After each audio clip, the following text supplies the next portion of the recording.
Hello friend, इस video में हम डिस्कस करेंगे writing in file using F print F function. तो चलिए स्टार्ट करते हैं।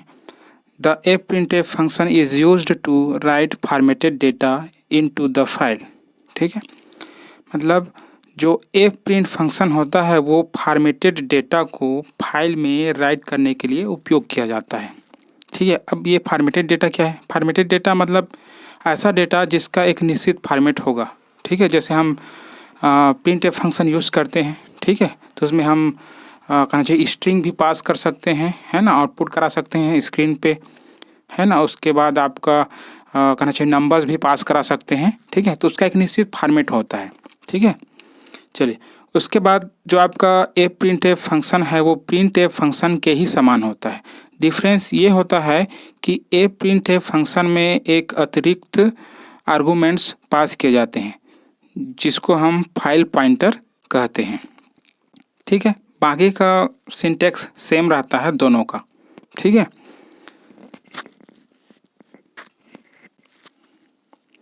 आगे देखते हैं। जब ये फंक्शन एग्जीक्यूट होता है और सक्सेस होता है तो ये टोटल नंबर ऑफ कैरेक्टर्स, ठीक है, जिसको फाइल में राइट किया गया है उसको रिटर्न करता है।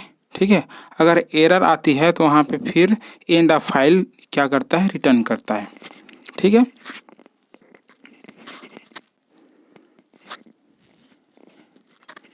चलिए आगे सिंटेक्स, नीचे में सिंटेक्स दिया है उसको भी देख लेते हैं। एफ प्रिंट एफ, ठीक है, एफ प्रिंट एफ फंक्शन जो कि बिल्ट इन लाइब्रेरी फंक्शन होता है सी का, जिसमें पहला आर्गुमेंट फाइल पॉइंटर होता है। उसके बाद दूसरा आर्गुमेंट होता है फॉर्मेट स्पेसिफायर। ठीक है, पहला फाइल पॉइंटर, और हमको पता है file pointer file data type की सहायता से बनाया जाता है। फाइल डेटा टाइप है ना, पहले से सी के लाइब्रेरी में उसका डिफिनेशन रहता है। ठीक है, जो कि दूसरा है आपका फॉर्मेट स्पेसिफायर। ठीक है, हमको पता है फॉर्मेट स्पेसिफायर क्या होता है, मतलब ऐसा कंट्रोल स्ट्रिंग, इसको कंट्रोल स्ट्रिंग भी कहते हैं, जो कहना चाहिए फॉर्मेट बताता है किसी वेरिएबल का। ठीक है, तो यहाँ पे जैसे वेरिएबल है, वेरिएबल लिस्ट है तीसरा आर्गुमेंट। ठीक है, तो यहाँ पे जब वेरिएबल हम पास करेंगे तो उस वेरिएबल का फॉर्मेट ये बताएगा वो किस फॉर्मेट में पास किया जा रहा है इस फंक्शन में। ठीक है, जैसे इंटीजर फॉर्मेट में, फ्लोट फॉर्मेट में, या फिर स्ट्रिंग फॉर्मेट में, उसका फॉर्मेट स्पेसिफायर बताता है। ठीक है, मतलब वो उसका फॉर्मेट क्या होगा। तो तीन आर्गुमेंट इसमें होते हैं, फाइल पॉइंटर, फॉर्मेट स्पेसिफायर, और तीसरा होता है वेरिएबल लिस्ट। चलिए अब देख लेते हैं एग्जाम्पल।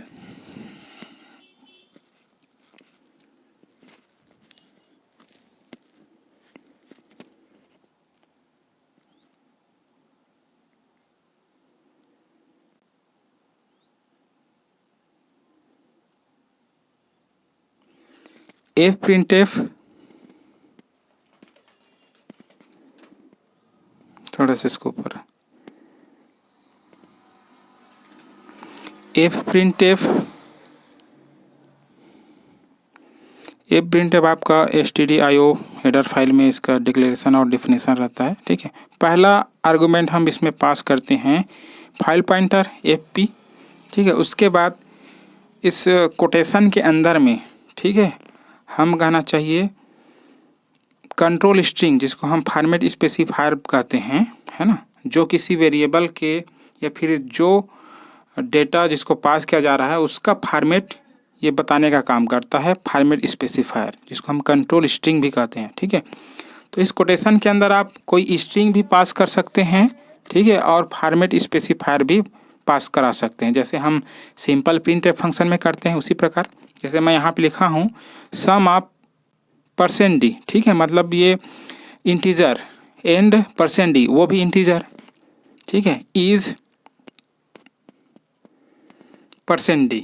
ठीक है, तो ये फाइल क्या करेगा, इस फॉर्मेट में डेटा को फाइल में, ठीक है, राइट करेगा। ABC ये क्या है, वेरिएबल है। ठीक है, ABC क्या है, वेरिएबल है, और कोटेशन के अंदर में हम लिख रहे हैं। ठीक है, फॉर्मेट स्पेसिफायर, और उसके अंदर स्ट्रिंग भी है, कुछ, तो इसी फॉर्मेट में फाइल में वो क्या होगा, राइट होगा। ठीक है, जैसे ये वाला %d ए का फॉर्मेट बताएगा, ठीक है, और ये वाला %d बी का फॉर्मेट बताएगा। ठीक है, बी किस फॉर्मेट में प्रिंट होगा, मतलब राइट होगा इस फाइल में। उसके बाद ये वाला सी का फॉर्मेट निर्धारित करेगा। ठीक है, तो इस तरीके से F print F function parameter लेता है, आर्गुमेंट लेता है और उसको उसी के हिसाब से राइट करता है फाइल में। ठीक है, चलिए एग्जीक्यूट करके देखते हैं इसको प्रोग्राम में।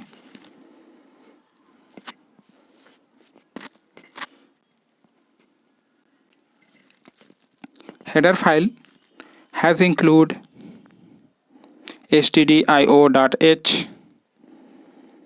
उसके बाद दूसरा header file has include conio.h। ठीक है, उसके बाद वाइड मेन फंक्शन होता है ये, ओपनिंग ब्रेस क्लोजिंग ब्रेस, और इसके अंदर में हम लिखेंगे कोडिंग। ठीक है, चलिए फाइल पॉइंटर पहले हम डिक्लेयर करते हैं। फाइल डेटा टाइप होता है जो कि स्ट्रक्चर टाइप का डेटा टाइप होता है, और fp है ना, ये पॉइंटर है, पॉइंटर वेरिएबल है। ठीक है, उसके बाद 3 इंटीजर टाइप का वेरिएबल हम यहाँ पे डिक्लेयर करते हैं, a b और c।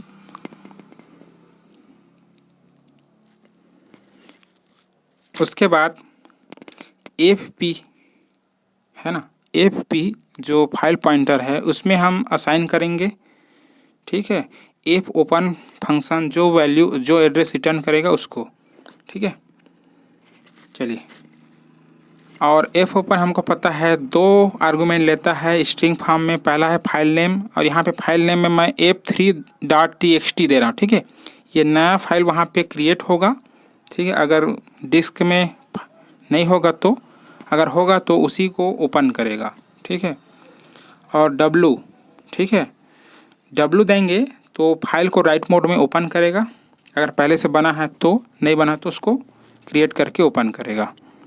ठीक है, चलिए CLRSCR स्क्रीन को क्लियर करता है। ठीक है, चलिए एक मैसेज हम यहाँ पे प्रिंट करते हैं, प्रिंट एफ इंटर 2 नंबर्स। ठीक है, 2 नंबर्स हमको कीबोर्ड से लेना है उसके लिए। ठीक है, /n न्यू लाइन के लिए, /n न्यू लाइन के लिए। ठीक है, न्यू लाइन में जाएगा। उसके बाद C में जाएगा वैल्यू a + b का। ठीक है, मतलब a और b, ठीक है, उसकी वैल्यू जाएगा C में। ठीक है, अच्छा, इसके ऊपर में हमको scanf फंक्शन लेना पड़ेगा, है ना। चलो इसको मैं बाद में लिखता हूँ, पहले इसको fprintf फंक्शन हम लिखते हैं यहाँ पे, और 3 आर्गुमेंट लेगा। पहला है फाइल पॉइंटर fp, ठीक है, उसके बाद दूसरा है इस कंट्रोल स्ट्रिंग, है ना, जिसको फॉर्मेट स्पेसिफायर भी कहते हैं। जैसे मैं यहाँ पे लिख दिया सम of %d।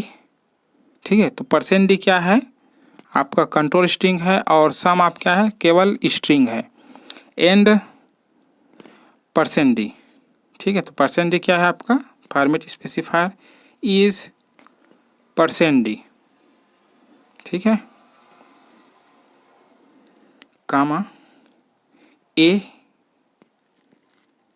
Comma b comma c। ठीक है, चलिए अब इस फॉर्मेट में ये राइट करेगा। f क्लोज फाइल को क्लोज करने के लिए, ठीक है, हम यूज करते हैं। उसके बाद गेट ch फंक्शन होता है, बिल्ट इन फंक्शन होता है। ठीक है, ये प्रोग्राम कंप्लीट हो गया। अभी एक चीज़ हम भूले हैं, है ना, scanf फंक्शन, उसको हम लिखेंगे, थोड़ा कंपाइल कर लेते हैं अभी। ठीक है, 0 एरर। ठीक है, चलिए अब मैं थोड़ा सा डिस्क में जा कर के बता देता हूँ कि उसमें f3 फंक्शन है कि नहीं। ठीक है,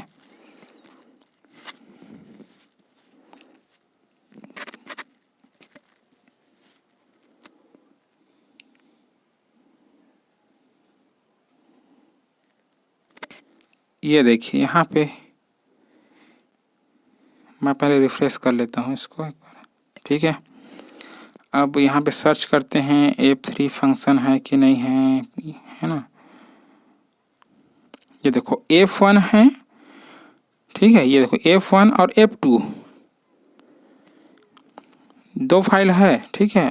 F3 नहीं है, ठीक है। चलिए मैं इसको यहीं पे एग्जीक्यूट करके बताता हूँ। जैसे ही मैं रन करूँगा यहाँ पे एक फाइल क्रिएट होगी, है ना। ध्यान से देखिएगा यहाँ पे, है ना। F2 के ऊपर में कंपाइल करते हैं, 0 एरर, रन करते हैं, ठीक है। देखिएगा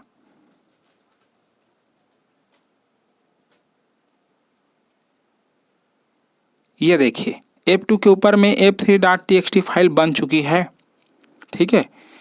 लेकिन अभी उसमें वैल्यू नहीं है, ठीक है, क्योंकि हमको स्कैनएफ फंक्शन की सहायता से अभी वैल्यू लेना है, ठीक है। चलिए स्कैनएफ फंक्शन मैं वहाँ पे पहले लिख देता हूँ, जो मैं भूल गया था। क्या है ना, कभी कभी जल्दबाजी में कुछ चीज़ें भूल जाते हैं, ठीक है, तो उसको इग्नोर करिएगा। चलिए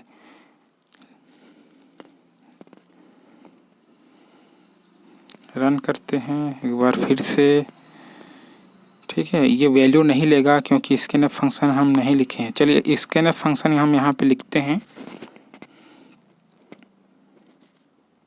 स्कैनएफ, ठीक है। स्कैनएफ फंक्शन का यूज होता है कीबोर्ड से, है ना, कीबोर्ड से वैल्यू लेना, ठीक है, इनपुट कराना। और प्रिंटएफ का काम है आउटपुट कराना स्क्रीन पे, ठीक है। %d मतलब 2 इंटीजर वैल्यू मैं लूँगा कीबोर्ड से, ठीक है, जिसको मैं ए के एड्रेस में और बी के एड्रेस में स्टोर कराऊंगा, ए और बी में वेरिएबल में, ठीक है।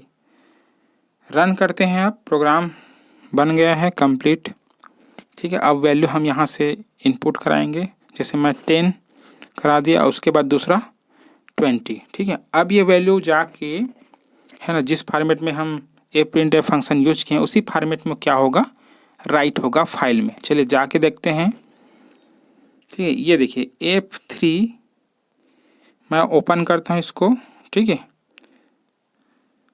ये देखिए सम ऑफ 10 एंड 20 इज 30, ठीक है। देखो इस फॉर्मेट में मैं लिखा था उसी फॉर्मेट में फाइल में राइट हो चुका है, ठीक है।